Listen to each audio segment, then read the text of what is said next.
This white plastic chair has been sitting outside for years, and it's absolutely filthy. Let's see if we can make it look white again.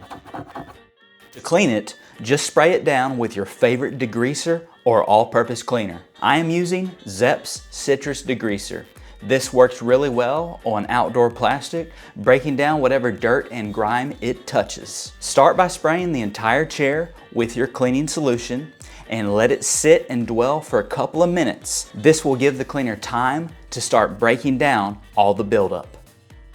Now, using this drill brush, I'm going to scrub just one side first so we can see the difference. And look at that. That's a huge difference already.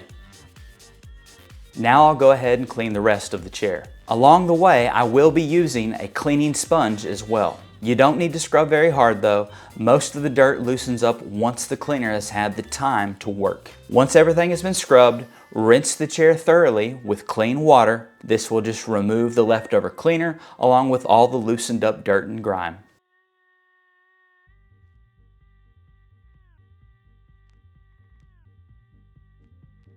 And just look at the difference. That chair went from filthy to clean in just a few minutes. If you have dirty plastic chairs around your house, this is an easy way to bring them back to life. If you like the video, give it a big Clean with Confidence thumbs up. Really helps me out. Subscribe to the channel for more great content, and I'll see you in the next one.